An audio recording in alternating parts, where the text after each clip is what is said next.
السلام علیکم ورحمۃ اللہ.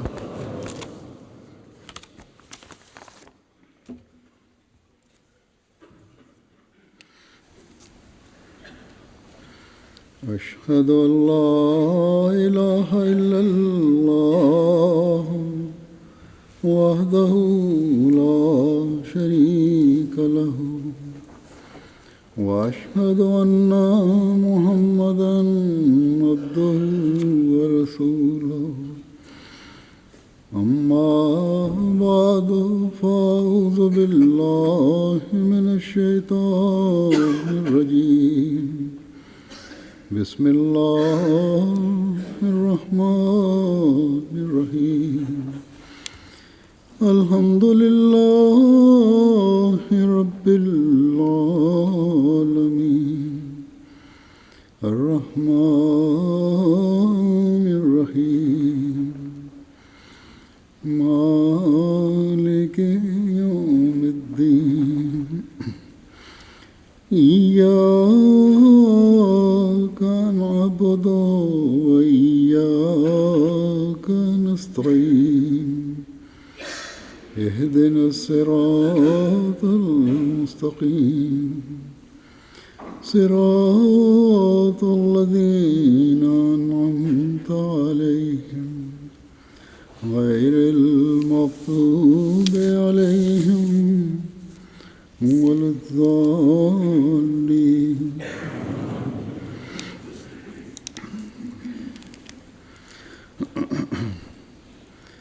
گزشتہ دنوں کسی نے ایک چھوٹی سی ویڈیو دکھائی کہ ایک افریقن مولوی بڑی عمر کے لوگوں کو قرآن پڑھا رہا ہے اور ذرا سی غلطی پر سوٹیوں سے مار مار کر ان کا برا حال کیا ہوا تھا.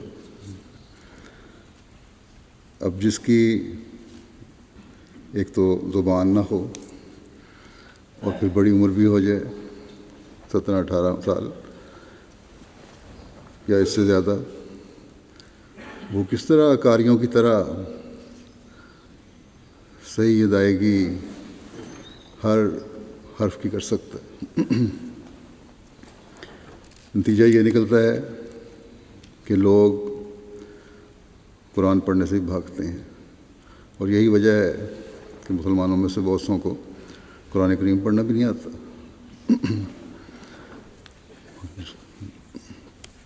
جو غیر عرب لوگ ہیں. بس اگر قرآن پڑھانا ہے تو ایسے طریقے سے پڑھانا چاہیے جس سے شوق اور محبت پیدا ہو. گزشتہ دنوں ایک جاپانی خاتون جو یہاں رہتی ہیں ملنے آئیں. انہوں نے بیعت کی کچھ عرصہ پہلے. انہوں نے بتایا کہ 3 سال میں انہوں نے اللہ تعالیٰ کے فضل سے قرآن شریف مکمل کر لیا، ختم کر لیا، اور وہ کچھ سنانا بھی چاہتی تھی. میں نے کہا ٹھیک ہے سنائیں. تو انہوں نے آیت الکرسی اس طرح ڈوب کر پڑھی کہ حیرت ہوتی تھی. تو اصل چیز یہی ہے کہ قرآن کریم سے ایسی محبت ہو کہ اس میں ڈوب کر اسے پڑھا جائے. صرف دکھاوے کے لیے قاریوں کی طرح گلے سے آوازیں نکال لینا تو مقصد نہیں ہے. اللہ تعالیٰ نے ترتیل سے پڑھنے کو حکم دیا ہے، ٹھہر ٹھہر کر، اور جس حد تک بہترین تلفظ ادا ہو سکتا ہے ادا کر کے پڑھا جائے. اگر ہم کہیں کہ ہم عربوں کی طرح الفاظ کی ادائیگی کر سکتے ہیں تو یہ مشکل ہے. بعض حروف کی صحیح ادائیگی غیر عرب کر ہی نہیں سکتے، سوائے اس کے کہ عربوں میں پلے بڑے ہوں. جاپانی قوم ہے، وہ بھی بعض حروف کی ادائیگی نہیں کر سکتے. مثلا یہ پڑھنے والی تھیں، خے اور ہے کا فرق نہیں تھا، یا خے کو بھی جس طرح وہ ادائیگی کر رہی تھیں اس میں ہے زیادہ ابھر کر سامنے آتی تھی. ان جاپانی خاتون سے یہ سن کر مجھے یہی تاثر ملا ہے کہ اگر تمام جاپانی نہیں تو بہت سے ان خاتون کی طرح ایسے ہوں گے جن کے لیے بعض حروف کی ادائیگی مشکل ہوگی. لیکن بہرحال اصل چیز تو خدا تعالیٰ کے کلام سے محبت ہے. اسے حد الوسع صحیح رنگ میں ادا کرنا چاہیے، اس کی کوشش کرنی چاہیے، نہ کہ صرف قاری بننا اور دکھاوے کے لیے مقابلوں میں حصہ لینا. اللہ تعالیٰ اور اس کے رسول کی حضرت بلال رضی اللہ عنہ سے کہ اشہدو کے بجائے اشہدو کہنے پر پیار کی جو نظر تھی اس کا کوئی قاری یا عرب مقابلہ نہیں کر سکتا. بس جماعت میں غیر مسلموں میں سے بھی شامل ہو رہے ہیں، لوگ اسلام لا رہے ہیں. مسلمانوں کی اکثریت جیسا کہ میں نے کہا قرآن کریم پڑھنا نہیں جانتی. افریقہ میں بہت سے ایسے مواقع آتے ہیں، ہمارے مبلغین کو پیش آتے ہیں جہاں نئے سرے سے قرآن کریم، نئے سرے سے کیا قرآن کریم پڑھانا پڑتا ہے اور ابتدا سے قاعدہ پڑھانا پڑتا ہے. ان لوگوں کو بھی قرآن کریم پڑھانا ہے. اس لیے قرآن کریم پڑھانے والے استادوں کو اس طریق سے پڑھانا چاہیے کہ قرآن کریم پڑھنے کا شوق پیدا ہو. اللہ تعالیٰ ان خاتون کو بھی اجر دے، پاکستانی خاتون جنہوں نے اس جاپانی خاتون کو نہ صرف قرآن کریم پڑھایا بلکہ لگتا تھا کہ قرآن کریم کی محبت ہی پیدا کی. بس اصل چیز قاری کی طرح قرات نہیں، اور یہ نہیں سوچنا چاہیے کہ اگر اس طرح الفاظ ادا نہ کر سکیں تو قرآن کریم ہی پڑھنا چھوڑ دیں.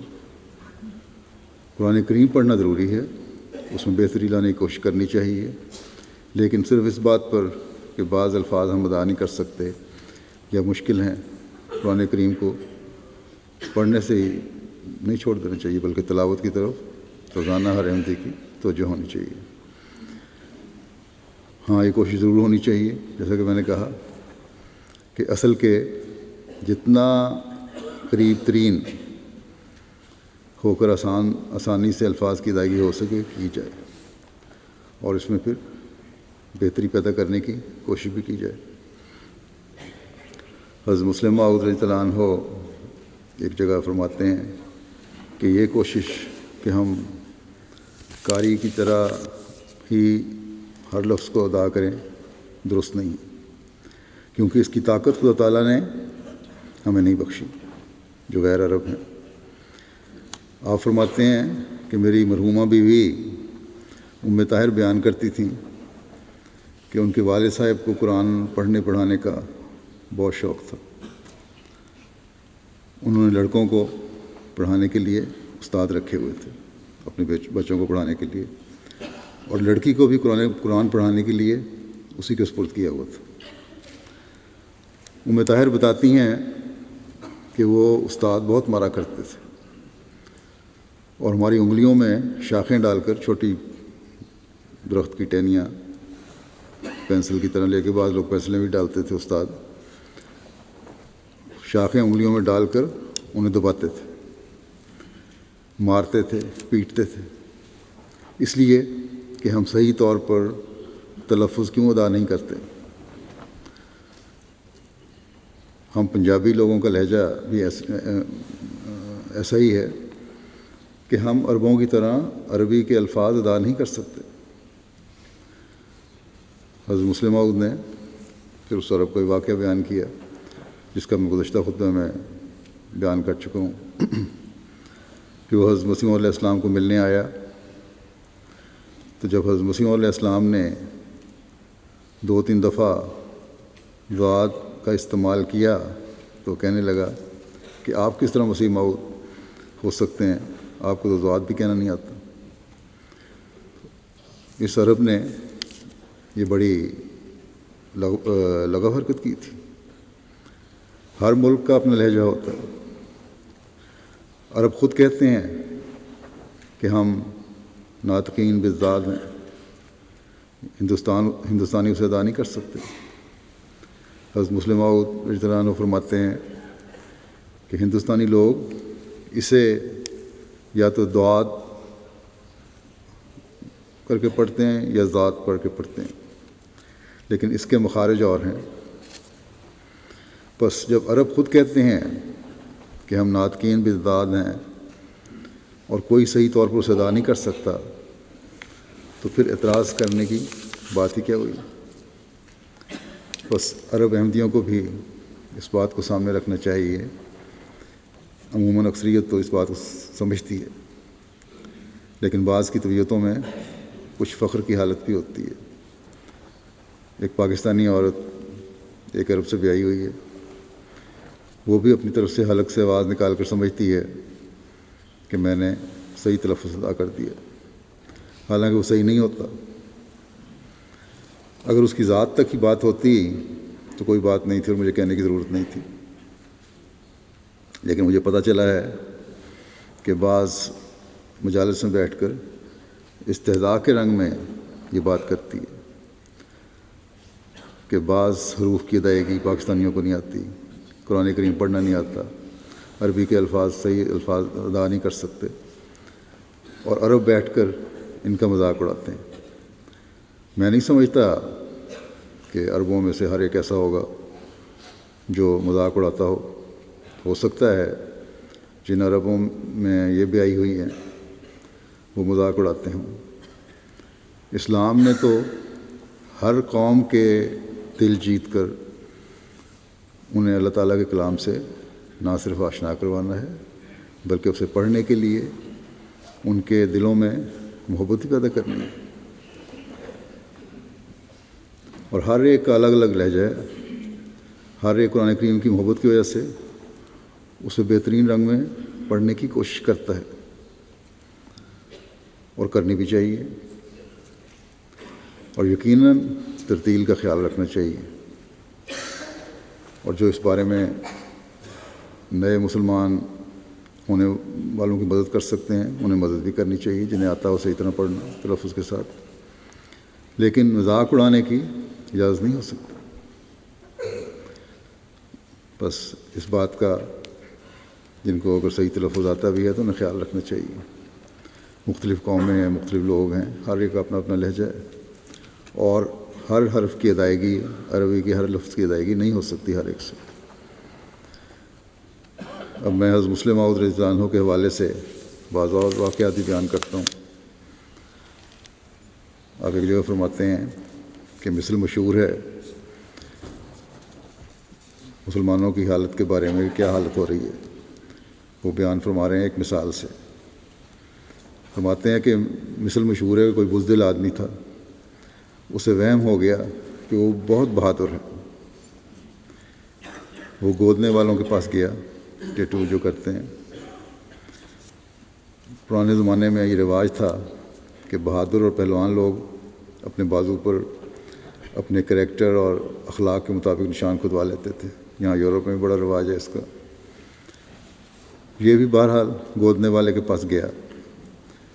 گودنے والے نے پوچھا تم کیا گدوانا چاہتے ہو؟ اس نے کہا کہ میں شیر گدوانا چاہتا ہوں۔ جب وہ شیر گودنے لگا، اس کی شکل بنانے لگا جسم پہ، تو اس نے سوئی چبھوئی جب، تو سوئی چبھونے سے درد تو ہونا ہی تھا۔ وہ دلیر تو تھا نہیں، خیال تھا کہ بہت بہادر ہوں۔ اس نے کہا یہ کیا کرنے لگے ہو؟ گودنے والے نے کہا کہ شیر گودنے لگا ہوں۔ اس نے پوچھا کہ شیر کا کون سا حصہ گودنے لگے ہو؟ اس نے کہا دم گودنے لگا ہوں۔ اس نے آدمی نے کہا کہ کیا شیر کی دم اگر کٹ جائے تو کیا شیر نہیں رہتا؟ گودنے والے نے کہا شیر تو رہتا ہے۔ کہنے لگا پھر اچھا تم چھوڑ دو، دوسرا کام کرو۔ اس نے پھر سوئی ماری تو بولنے لگا اب کیا کرنے لگے ہو؟ اس نے کہا کہ اب دایاں بازو گودنے لگا ہوں۔ اس آدمی نے کہا کہ شیر کا لڑائی یا مقابلہ کرتے وقت دایاں بازو کٹ جائے تو کیا شیر نہیں رہتا؟ اس نے کہا شیر تو رہتا ہے۔ کہنے لگا پھر اسے بھی چھوڑ دو اور آگے چلو۔ اس طرح وہ بایاں بازو گودنے لگا تو اس نے اسے بھی رہنے دیا۔ کیا اس کے بغیر شیر نہیں رہتا؟ پھر ٹانگ گودنی چاہیے، پھر اس نے یہی کہا۔ آخر وہ گودنے والا جو تھا وہ بیٹھ گیا۔ اس آدمی نے کہا جو گدوانے گیا تھا، سمجھتا تو بڑا بہادر ہوں، یہ کام کیوں نہیں کرتے؟ گودنے والے نے کہا اب کچھ رہ نہیں گیا، میں کروں کیا؟ بس مسلم فرماتے ہیں کہ یہی آج کل اسلام کے ساتھ سلوک کیا جاتا ہے، خاص طور پر مسلمان علماء اور لیڈروں کا یہی کام ہے کہ نعرے تو بہت لگاتے ہیں اور عمل کچھ نہیں ہے، اور جس طرح بات کی دوسروں کو تلقین کرتے ہیں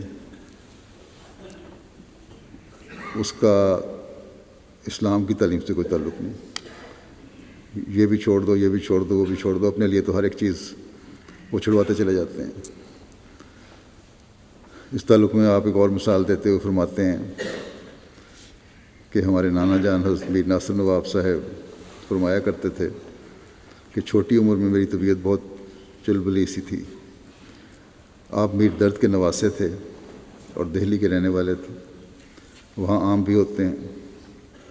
آپ فرمایا کرتے تھے کہ جب والدہ، والد صاحب اور بہن بھائی صبح کے وقت آموں کے موسم میں آم چوسنے لگتے تو میں جو میٹھا آم ہوتا تھا اس کو کھٹا کھٹا کہہ کر الگ رکھ لیتا تھا اور باقی آم ان کے ساتھ مل کر کھا لیتا تھا۔ آم چوسنے کے لیے پہلے ایک دفعہ تو چکھنا پڑتا ہے نا، چکھتے ہوئے کہہ دیا کہ یہ کھٹا ہے، حالانکہ وہ میٹھا ہوتا تھا۔ جب آم ختم ہو جاتے تو میں پھر کہتا کہ میرا تو پیٹ نہیں بھرا، اچھا میں یہ کھٹے آم ہی کھا لیتا ہوں، اور سارے آم کھا جاتا تھا۔ ایک دن میرے بڑے بھائی جو بعد میں میر درد کی گدی نشین ہوئے انہوں نے کہا کہ میرا بھی پیٹ نہیں بھرا، میں بھی آج کھٹے آم چوس لیتا ہوں۔ فرماتے تھے کہ میں نے انہیں بتیرا زور لگایا مگر وہ باز نہ آئے۔ آخر انہوں نے آم چوسے اور کہا آم تو بڑے میٹھے ہیں، تم یوں ہی کہتے تھے کھٹے ہیں۔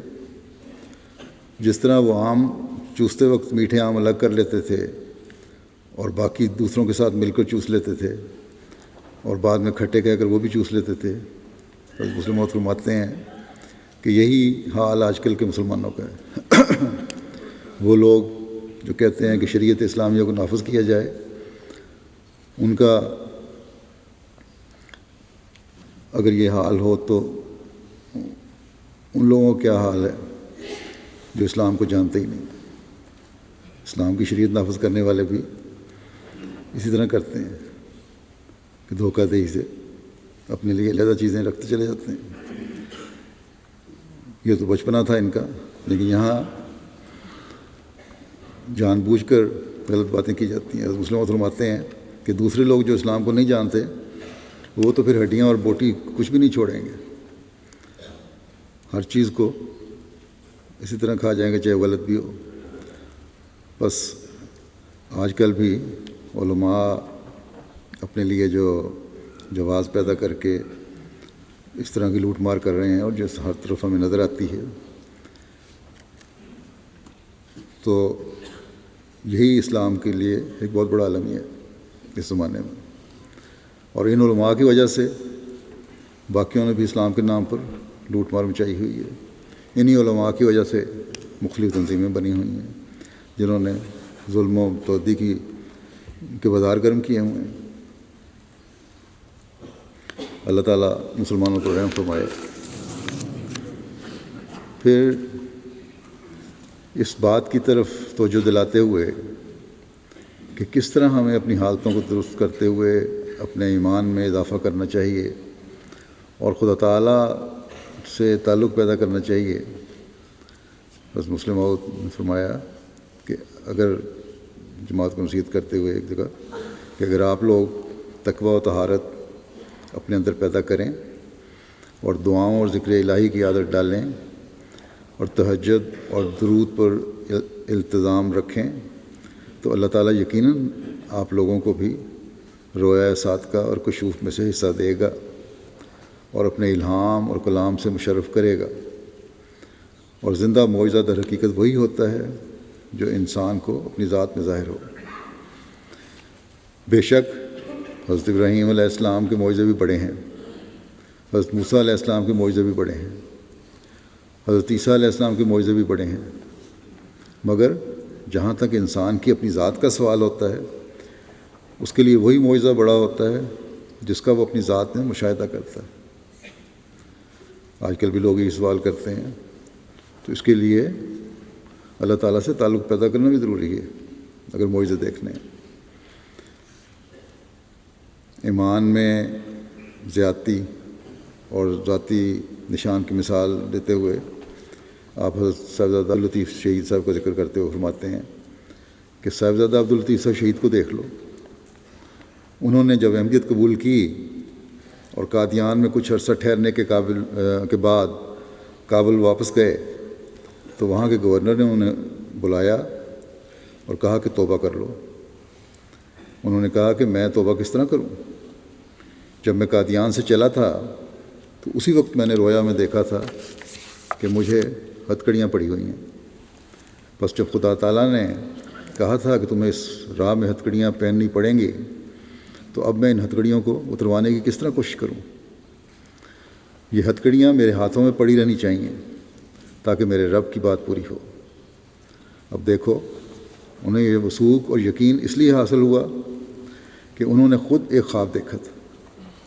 اسی طرح کوئی کتنا ہی قلیل علم رکھتا ہو، اگر وہ کوئی خواب دیکھ لے تو بزدلی کی وجہ سے وہ اس کو چھپا لے تو اور بات ہے، ورنہ اپنی جھوٹی خواب پر بھی اسے اس سے زیادہ یقین ہوتا ہے۔ بس اگر انسان کا ایمان مضبوط ہو اور خدا تعالیٰ سے تعلق ہو تو پھر انسان دنیا داروں سے نہیں ڈرتا۔ اس کی ایک اور مثال دیتے ہوئے مسلم موعود نے فرمایا کہ حضرت صوفی احمد جان صاحب لدھیانوی بہت بڑے بزرگ تھے اور اپنے زمانے کے نیک لوگوں میں سے تھے۔ ایک دفعہ مہاراجہ جموں نے ان کو دعوت دی کہ آپ جموں آ کر میرے لیے دعا کریں، مگر آپ نے انکار کر دیا اور کہہ دیا کہ اگر آپ دعا کرانا چاہتے ہیں تو یہاں آ کر یہاں آئیں میرے پاس، میں آپ کے پاس کیوں چل کے جاؤں۔ بس اگر اللہ تعالیٰ سے تعلق ہو تو جتنا بڑا مرضی کوئی آدمی ہو اس سے انسان نہیں ڈرتا۔ حضرت مسیح موعود علیہ السلام سے پہلے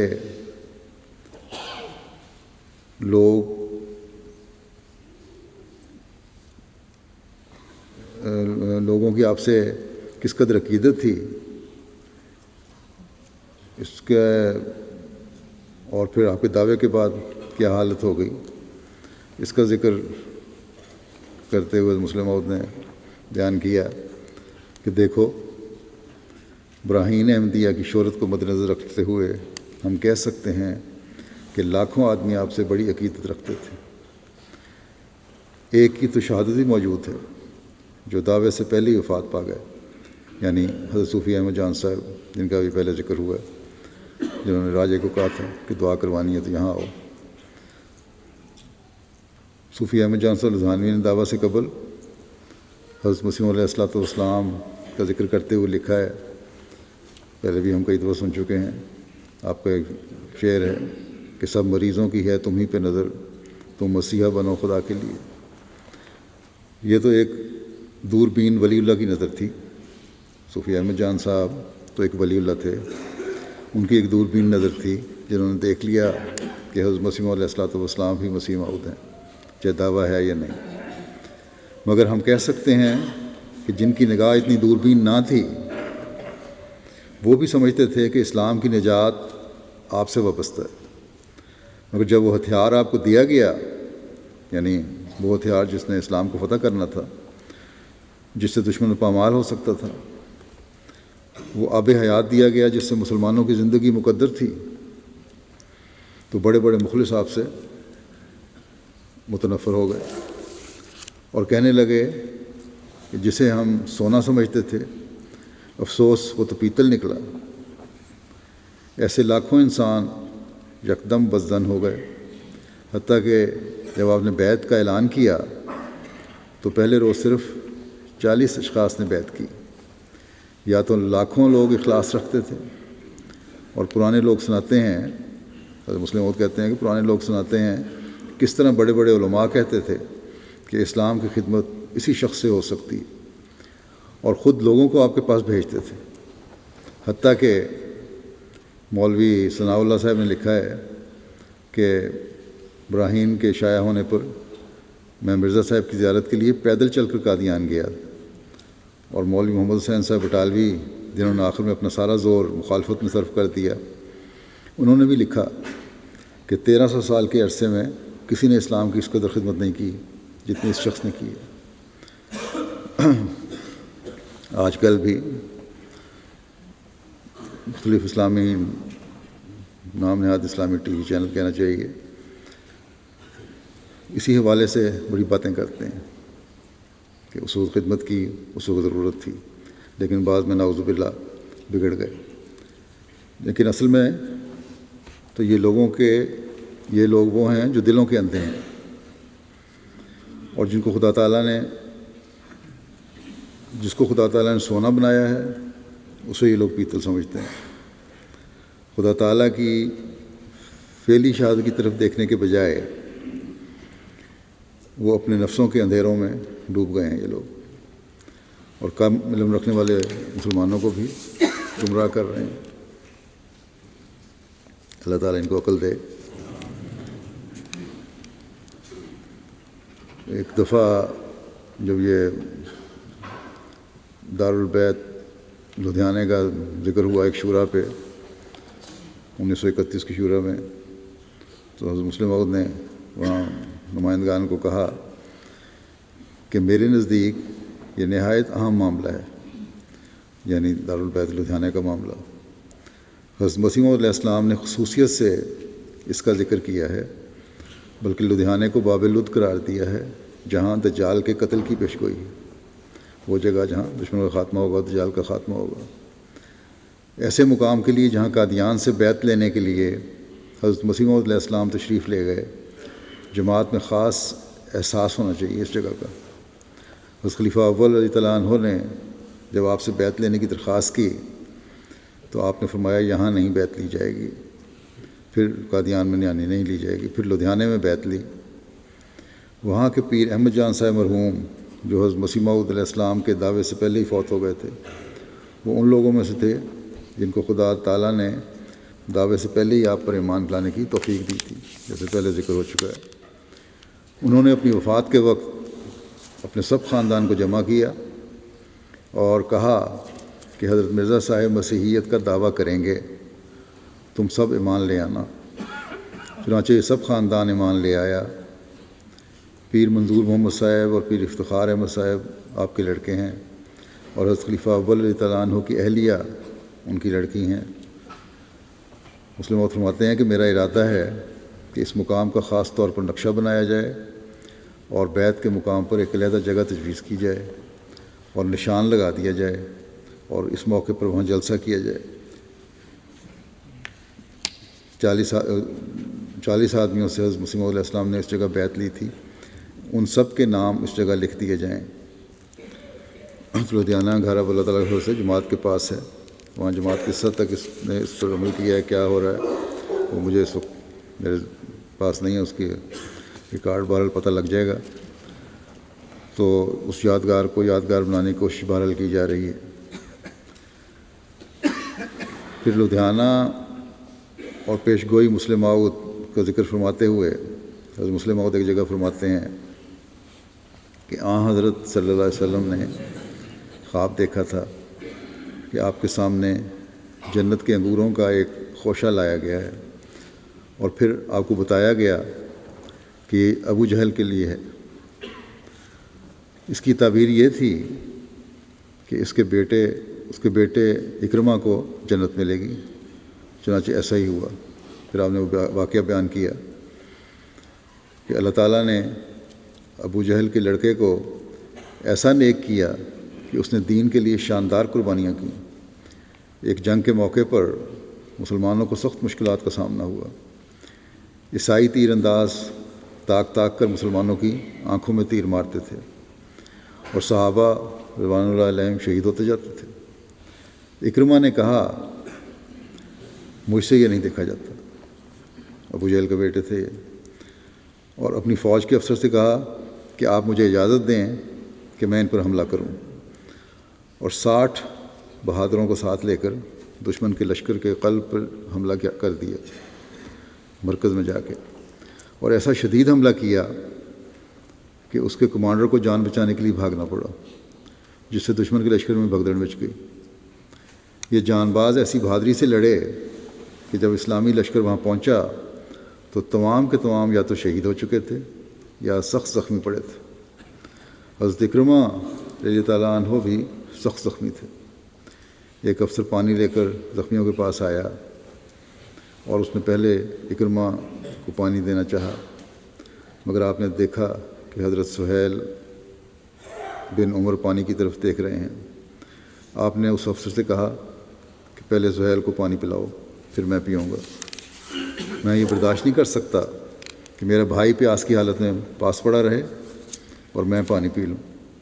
وہ سہیل کے پاس پانی لے کر پہنچا تو اس کے پاس حارث بن ہشام زخمی پڑے تھے۔ سہیل نے کہا کہ پہلے حارث کو پانی پلاؤ۔ وہ حارث کے پاس پہنچا تو وفات ہو چکے تھے۔ پھر وہ واپس سہیل کے پاس آیا تو وہ بھی وفات پا چکے تھے، اور جب وہ اکرمہ کے پاس پہنچا تو ان کی روح بھی پرواز کر چکی تھی۔ تو یہ اکرمہ ابو جہل کے لڑکے تھے۔ بس اگر کوئی شخص شریر ہو، بے دین ہو اور جھوٹا ہو تو کون کہہ سکتا ہے کہ اس کا بیٹا بھی ضرور اس جیسا ہی ہوگا؟ مگر خدا تعالیٰ کے کلام میں ایسی شہادتیں ہوتی ہیں جو اس کی صداقت کو واضح کر دیتی ہیں، اور جس میں شہادت نہ ہو وہ ماننے کے قابل ہی نہیں ہوتا۔ یہ اصل ذکر یہ ہے کہ اصل چیز یہ ہے اللہ تعالیٰ کی کہ پیش گوئیاں جب ہوتی ہیں تو وہ کس طرح پوری ہوتی ہیں۔ حالانکہ جب یہ پیش گوئی خواب دیکھی، رویا دیکھا حضرت صلی اللہ علیہ وسلم نے، تو آپ بڑے پریشان ہوئے تھے کہ یہ کس طرح ہو سکتا ہے کہ ابو جہل جنت میں ہو اور میں اس کو انگوروں کا خوشہ دے رہا ہوں۔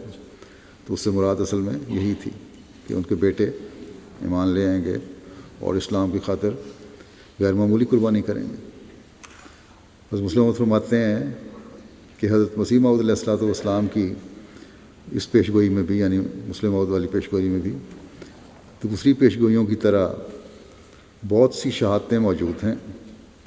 آپ نے ایسے وقت میں جب قادیان کے لوگ بھی آپ کو نہ جانتے تھے یہ پیش گوئی فرمائی۔ قادیان کے کئی بوڑھے لوگوں نے سنایا ہے کہ ہم آپ کو جانتے ہی نہ تھے، ہم سمجھا کرتے تھے کہ غلام مرتضیٰ صاحب کا ایک ہی لڑکا ہے جس کا نام مرزا غلام قادر ہے۔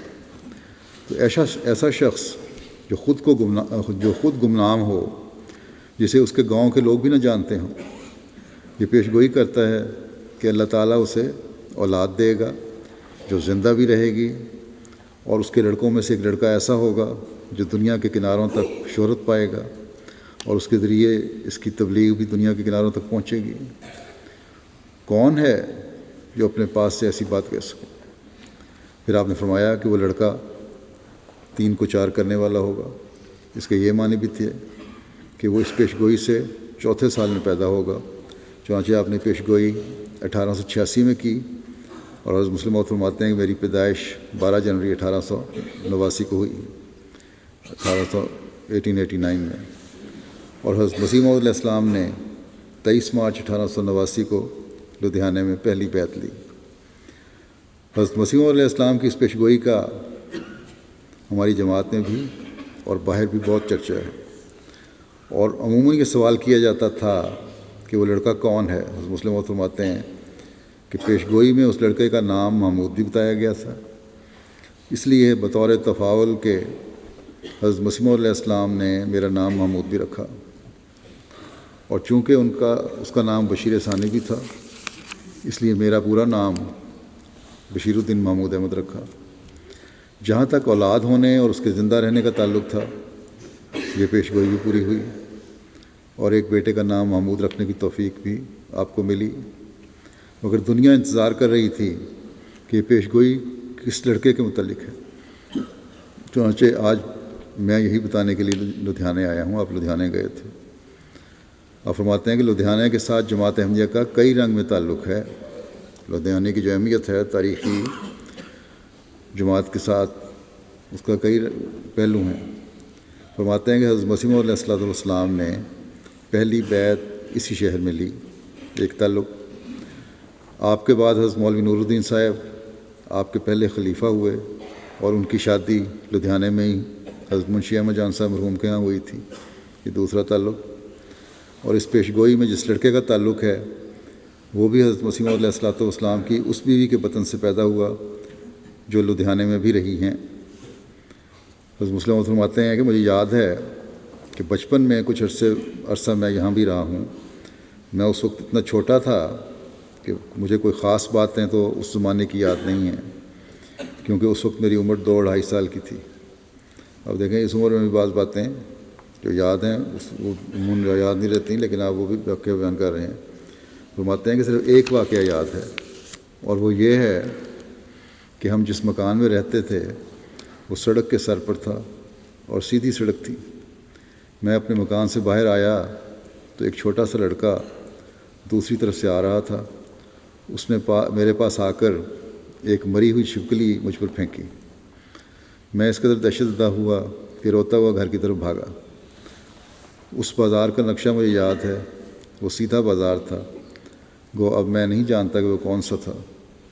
ہمارا مکان ایک سرے پر تھا، تو میں نے کئی ماہ اپنے بچپن کی عمر کے یہاں گزارے ہیں۔ بس اس شہر کا کئی رنگ میں احمدیت کے ساتھ تعلق ہے۔ حضرت مسلم موعود فرماتے ہیں کہ اس شہر کی بڑی خصوصیت ہے، جیسا کہ فرمایا، لیکن فرماتے ہیں کہ میں سوچ رہا تھا کہ خدا تعالیٰ کی طرف سے جن باتوں کا اعلان کیا جاتا ہے ان کی مخالفت لوگ ضرور کرتے ہیں، اور پیش گوئی مسلم موعود کا اعلان کیا گیا تھا۔ لاہور میں لدھیانے سے پہلے جلسہ ہو گیا تھا، گرداسپور میں ہو گیا تھا، لیکن مخالفت نہیں ہوئی تھی۔ تو فرماتے ہیں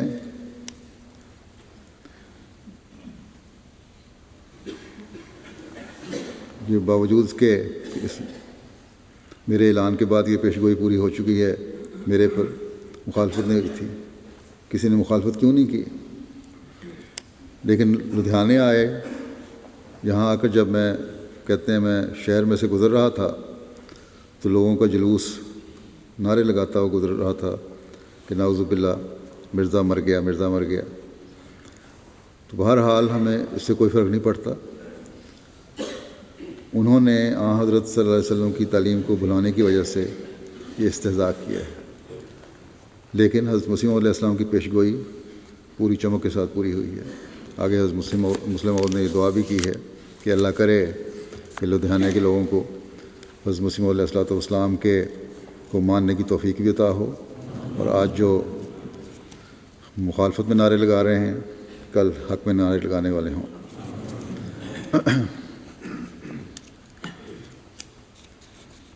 آپ کے ایک صحابی یعنی حضرت مسیح علیہ السلام کے ایک صحابی کے عشق اور تعلق کا ذکر کرتے ہوئے آپ بیان فرماتے ہیں کہ میاں عبداللہ صاحب سنوری رضی اللہ تعالیٰ عنہ بھی اپنے اندر ایسا ہی عشق رکھتے تھے۔ ایک دفعہ وہ قادیان میں آئے اور حضرت مسیح موعود علیہ السلام سے ملے۔ حضرت مسیح موعود علیہ السلام ان سے کوئی کام لے رہے تھے، اس لیے جب میاں عبداللہ صاحب سنوری کی چھٹی ختم ہو گئی اور انہوں نے حضرت مسیح موعود علیہ السلام سے جانے کے لیے اجازت طلب کی تو حضور نے فرمایا ابھی ٹھہر جاؤ۔ چنانچہ انہوں نے مزید رخصت کے لیے درخواست بھجوا دی، مگر محکمے کی طرف سے جواب آیا کہ اور چھٹی نہیں مل سکتی۔ انہوں نے اس امر کا حضرت مسیح موعود علیہ الصلوۃ والسلام سے ذکر کیا تو آپ نے پھر فرمایا کہ ابھی ٹھہرو۔ چنانچہ انہوں نے لکھ دیا کہ میں ابھی نہیں آ سکتا۔ اس پر محکمے والوں نے انہیں ڈسمس کر دیا۔ سرکاری محکمہ تھا۔ 4 یا 6 مہینے جتنا عرصہ حضرت مسیح موعود علیہ السلام نے انہیں رہنے کے لیے کہا تھا وہ یہاں ٹھہرے رہے۔ پھر جب واپس آ گئے تو محکمے نے یہ سوال اٹھا دیا کہ جس افسر نے انہیں ڈسمس کیا تھا اس افسر کا یہ حق ہی نہیں تھا کہ وہ انہیں ڈسمس کرتا۔ چنانچہ وہ پھر اپنی جگہ پر بحال کیے گئے، اور پچھلے مہینوں کی جو وہ قادیان میں گزار گئے تھے تنخواہ بھی مل گئی۔ تو اسی طرح ایک اور مثال آپ نے دی، منشی ظفر احمد صاحب کپورتھلوی کے ساتھ واقعہ پیش آیا۔ مسلم موعود فرماتے ہیں کہ میں ڈلہوزی کا سفر کر رہا تھا کل، رستے میں مجھے یہ میاں عطاء اللہ صاحب وکیل نے سنایا۔ یہ واقعہ الحکم میں بھی 1934 میں پہلے چھپ چکا ہے۔ تو مسلم موعود فرماتے ہیں اس لیے میں منشی صاحب کے اپنے الفاظ میں اسے بیان کر دیتا ہوں۔ کہتے ہیں کہ میں جب سر رشتہ دار ہو گیا اور پیشی میں کام کرتا تھا تو ایک دفعہ مثلیں وغیرہ بند کر کے قادیان چلا آیا۔ تیسرے دن میں نے اجازت چاہی تو حضرت مسیح موعود علیہ السلام نے فرمایا ابھی ٹھہریں۔ پھر عرض کرنا مناسب نہ سمجھا کہ آپ ہی فرمائیں گے۔ اس پر 1 مہینہ گزر گیا۔ ادھر مثلیں میرے گھر میں تھیں، کام بند ہو گیا اور سخت خطوط آنے لگے، مگر یہاں یہ حالت تھی کہ ان خطوط کے متعلق وہم بھی نہ آتا تھا۔ کہتے میں بھول گیا سب کچھ، خطوط آتے رہیں۔ حضور کی صحبت میں ایک ایسا لطف اور محویت تھی کہ نہ نوکری کے جانے کا خیال تھا اور نہ کسی باز پرسی کا اندیشہ۔ آخر ایک نہایت ہی سخت خط وہاں سے آیا۔ کہتے ہیں میں نے وہ خط حضرت مسیح علیہ السلام کے سامنے رکھ دیا۔ آپ نے پڑھا اور فرمایا لکھ دو، ہمارا آنا نہیں ہوتا، ہم نہیں ابھی آ سکتے۔ میں نے وہی فکرہ لکھ دیا۔ اس پر 1 مہینہ اور گزر گیا۔ تو ایک دن فرمایا کتنے دن ہو گئے؟ پھر حضرت مسیح علیہ السلام نے آپ ہی گننے لگے اور فرمایا اچھا آپ چلے جائیں۔ میں چلا گیا اور کپورتھلا پہنچ کر لالا ہرچند داس مجسٹریٹ کے مکان پر گیا۔ مجسٹریٹ کے وہیں عدالت میں ملازمت تھی، تاکہ معلوم کروں کہ کیا فیصلہ ہوتا ہے، نوکری میں رکھنا ہے، نکال دیا ہے، جرمانہ کرنا ہے، کیا ہوا۔ جب ان کے گھر گیا تو انہوں نے کہا منشی جی آپ کو مرزا صاحب نے نہیں آنے دیا ہوگا۔ یہی بات کی مجسٹریٹ نے۔ میں نے کہا ہاں۔ تو مجسٹریٹ صاحب کہنے لگے کہ ان کا حکم مقدم ہے، یعنی حضرت مسیح علیہ السلام کا۔ تو مسلم موعود کہتے ہیں کہ میاں عطاء اللہ صاحب کی روایت میں اس قدر زیادہ ہے کہ منشی صاحب مرحوم نے فرمایا کہ جب حضرت مسیح موعود علیہ السلام نے فرمایا کہ لکھ دو کہ ہم نہیں آ سکتے، تو میں نے وہی الفاظ لکھ کر مجسٹریٹ کو بھجوا دیے۔ یہ ایک گروہ تھا، حضرت مسلم موعود فرماتے ہیں کہ یہ ایک گروہ تھا جس نے عشق کا ایسا اعلیٰ درجے کا نمونہ دکھایا کہ ہماری آنکھیں اب پچھلی جماعتوں کے آگے نیچی نہیں ہو سکتی۔ ہماری جماعت کے دوستوں میں کتنی ہی کمزوریاں ہوں، کتنی ہی غفلتیں ہوں، لیکن اگر موسیٰ کے صحابی ہمارے سامنے اپنا نمونہ پیش کریں تو ہم ان کے سامنے اس گروہ کا نمونہ پیش کر سکتے ہیں۔ اسی طرح عیسیٰ کے صحابی اگر قیامت کے دن اپنے اعلیٰ کارنامے پیش کریں تو ہم فخر کے ساتھ ان کے سامنے اپنے ان صحابہ کو پیش کر سکتے ہیں۔ اور یہ جو رسول کریم صلی اللہ علیہ وسلم نے فرمایا کہ میں نہیں کہہ سکتا کہ میری امت اور مہدی کی امت میں کیا فرق ہے، تو در حقیقت ایسے ہی لوگوں کی وجہ سے فرمایا ہے۔ یہ وہ لوگ تھے جو ابوبکر رضی اللہ عنہ ہو اور عمر رضی اللہ عنہ ہو اور عثمان رضی اللہ عنہ ہو اور علی رضی اللہ عنہ ہو اور دوسرے صحابہ رضوان اللہ علیہم کی طرح ہر قسم کی قربانیاں کرنے والے تھے، اور خدا تعالیٰ کی راہ میں ہر قسم کے مصائب برداشت کرنے کے لیے تیار رہتے تھے۔ حضرت خلیفہ اول رضی اللہ عنہ کو ہی دیکھ لو، ان کو خدا نے چونکہ خود جماعت میں ایک ممتاز مقام بخش دیا ہے، اس لیے میں نے ان کا نام نہیں لیا، ورنہ ان کی قربانیوں کے واقعات بھی حیرت انگیز ہیں۔ آپ جب قادیان میں آئے تو اس وقت بھیرے میں آپ کی پریکٹس جاری تھی، مطب کھلا تھا اور کام بڑے وسیع پیمانے پر جاری تھا۔ حضرت مسیح موعود علیہ السلام نے جب آپ نے واپس جانے کی اجازت طلب کی تو آپ نے فرمایا کیا جانا ہے، آپ اسی جگہ رہیں۔ پھر حضرت خلیفہ اول رضی اللہ عنہ خود اسباب لینے کے لیے بھی نہیں گئے، اپنا سامان لینے نہیں گئے، بلکہ کسی دوسرے آدمی کو بھیج کر بھیرے سے اپنا اسباب منگوایا۔ یہی وہ قربانیاں ہیں جو جماعتوں کو خدا تعالیٰ کے حضور ممتاز کیا کرتی ہیں، اور یہی وہ مقام ہے جس کے حاصل کرنے کی ہر شخص کو جد و جہد کرنی چاہیے۔ خالی فلسفیانہ ایمان انسان کے کسی کام نہیں آ سکتا۔ انسان کے کام آنے والا وہی ایمان ہے جس میں عشق اور محبت کی چاشنی ہو۔ فلسفی اپنی محبت کے کتنے ہی دعوے کرے، ایک دلیل بازی سے زیادہ ان کی وقت نہیں ہوتی، کیونکہ اس نے صداقت کو دل کی آنکھ سے نہیں بلکہ محض عقل کی آنکھ سے دیکھا ہوتا ہے۔ مگر وہ جو عقل کی آنکھ سے نہیں بلکہ دل کی نگاہ سے خدا تعالیٰ کی طرف سے آئی ہوئی صداقت اور شاعر اللہ کو پہچان لیتا ہے، اسے کوئی شخص دھوکہ نہیں دے سکتا، اس لیے کہ دماغ کی طرف سے فلسفہ کا ہاتھ اٹھتا ہے اور دل کی طرف سے عشق کا ہاتھ اٹھتا ہے۔ اللہ تعالیٰ ہمیں دل کی آنکھ سے زمانے کے امام کو پہچاننے اور اس پر ہمیشہ قائم رہنے کی توفیق عطا فرمائے۔ ہمیشہ شاعر اللہ کو پہچاننے والے ہوں ہم، اور کبھی شیطان ہمیں دھوکہ نہ دے سکے۔ نماز کے بعد میں ایک جنازہ غائبی پڑھاؤں گا جو ہمارے درویش بھائی کا ہے، مکرم مولوی خورشید احمد صاحب پربھاکر ابن مکرم چودھری نواب الدین صاحب۔ 28 جولائی 2015 کو 94 سال کی عمر میں ان کی وفات ہو گئی۔ انا للہ و انا الیہ راجعون۔ آپ لائل پور کے جو فیصل آباد کہلاتا ہے آج کل، اس کے گاؤں میں پیدا ہوئے، پیدائشی احمدی تھے۔ 1936 میں 15 سال کی عمر میں پہلی بار قادیان کی زیارت کے لیے آئے اور مسجد مبارک کی چھت پر حضرت خلیفۃ المسیح ثانی رضی اللہ عنہ کی ایک مجلس سے سوال و جواب میں شامل ہوئے۔ واپسی کا کرایہ پورا نہ ہونے کی وجہ سے قادیان سے امرتسر اور وہاں سے لاہور تک قریباً 95 کلومیٹر کا فاصلہ پیدل کیا۔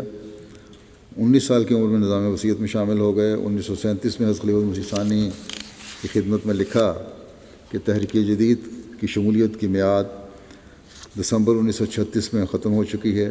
میں اس وقت طالب علم تھا، اب مجھے کچھ آمد ہے، مجھے بھی استثنائی طور پر تحریک جدید میں حصہ لینے کی اجازت دی جائے۔ اس پر حضرت خلیفۃ المسیح ثانی نے آپ کو اور تمام بے روزگار طلباء کو جو برسر روزگار ہو گئے تھے اجازت مرحمت فرمائی۔ پھر مولوی خورشید احمد صاحب پربھاکر نے سندھ میں بھی جماعتی زمینوں پر کام کیا۔ 1947 کے شروع میں زندگی وقف کر کے قادیان پہنچ گئے۔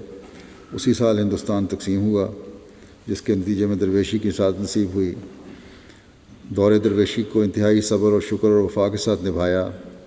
دیہاتی مبلغ کے طور پر بھارت کے صوبہ یوپی میں دعوت و تبلیغ کا کام بہت اچھے رنگ میں کیا۔ میدان تبلیغ سے واپس قادیان آنے کے بعد تعلیم الاسلام ہائی اسکول اور مدرسہ احمدیہ قادیان میں بطور استاد خدمت کی توفیق پائی۔ نظارت دعوت و تبلیغ کے تحت 3 سال تک ہندی کی تعلیم حاصل کی اور رتن، بھوشن اور پربھاکر ہندی کی 3 ڈگریاں حاصل کیں۔ وید، بائبل، گیتا، گرو گرنتھ صاحب کا اچھا مطالعہ رکھتے تھے۔ ہندوازم، سکھزم اور عیسائیت پر تحقیقی مضامین لکھتے رہے اور قرآن کریم کا ہندی ترجمہ کرنے کی بھی سعادت حاصل ہوئی۔ ہفت روزہ اخبار بدر قادیان میں آپ کے مضامین اس وقت سے طبع ہونے شروع ہوئے جب 1952 میں تقسیم ملک کے بعد اخبار دوبارہ جاری ہوا اور یہ سلسلہ 2013 تک جاری رہا۔ گویا یہ سلسلہ مضامین 60 سال پر محیط ہے۔ اس کے علاوہ سلسلے کے دیگر رسائل جن میں مشکات، راہ ایمان شامل ہیں، ان میں بھی وقتاً فوقتاً آپ کے مضامین شائع ہوتے رہے۔ نیز دیگر ملکی اخبارات میں بھی آپ کے مضامین شائع ہوتے رہے، جن میں روزنامہ ہند سماچار، ملاب اور کشمیر کے اخبارات شامل ہیں۔ مرحوم کا ایک کتابچہ حکومت وقت اور احمدی مسلمان 1963 میں نظارت دعوت و تبلیغ کے تحت شائع ہوا اور بہت مقبول ہوا۔ آپ کے مضامین اور نظموں پر کا بڑا اعلیٰ پائے کی ہوتی تھیں. مسلم مسیح رابع نے بھی ان کی بڑی تعریف کی اور واقعی پڑھنے میں پتہ لگتا تھا کہ دل سے نکل رہی ہے. علمی مضامین ہوتے تھے. آپ بہت خوددار انسان تھے. کبھی کسی کا محتاج بننا پسند نہیں کیا. اپنا کام خود کرتے رہے. علمی کاموں کے ساتھ ساتھ بچوں کو ساتھ لے کر ذمہ داری اور مویشیوں کے پالنے کا کام بھی جاری رکھا اور صاحب جائیداد ہو کر بچوں کے لیے ذاتی رہائش کا انتظام کر کے جماعتی مکان انجمن کو واپس کر دیا. یہ بہت بڑا نمونہ ہے ان کا. سخت بیماری کے ایام میں بھی باقاعدگی سے نماز ادا کرتے رہے. مسجد میں موصوف کو سچی خوابیں آتی تھیں جو آپ خلفائے کرام کو لکھتے بھیجتے رہے. وفات سے ایک ماہ قبل اپنے چھوٹے بیٹے ابراہیم کو اپنی وفات کا بتا دیا تھا اور پھر ایک ہفتہ قبل یاد دہانی بھی کروائی ہے. آپ کی 2 شادیاں ہوئیں. پہلی شادی محترمہ عالم بی بی صاحبہ 1944 میں ہوئی جس سے آپ کا ایک بیٹا منیر احمد پاکستان میں ہے. دوسری شادی 1956 میں عائشہ بیگم صاحبہ بن عبدالرزاق صاحب آف حبلی کرناٹک سے ہوئی جن سے اللہ تعالیٰ نے 5 بیٹے اور 3 بیٹیاں عطا کیں. ان کے بیٹوں میں اسرائیل احمد، کرشن احمد، ابراہیم احمد اور داماد شکیل احمد اور محمود احمد صاحب سلسلے کی خدمت کی توفیق پا رہے ہیں. اللہ تعالیٰ مرحوم کے درجات بلند فرمائے اور ان کی اولادوں کو نسلوں کو بھی خلافت سے اور جماعت سے وابستہ رہنے کی ہمیشہ توفیق عطا فرماتا رہے.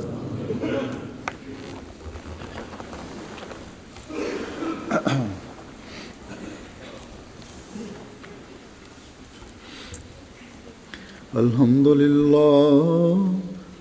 لله نحمده ونستعينه ونستغفره ونؤمن به ونتوكل عليه ونعوذ بالله من شرور أنفسنا ومن سيئات أعمالنا. من يهده الله فلا مضل له ومن يضلل فلا هادي له ونشهد أن لا إله إلا الله ونشهد أن محمدا عبده ورسوله. عباد الله رحمكم الله إن الله يأمر بالعدل والإحسان وإيتاء ذي القربى وينهى عن الفحشاء والمنكر والبغي يعظكم لعلكم تذكرون. اذكروا الله يذكركم وادعوه يستجب لكم ولذكر الله أكبر.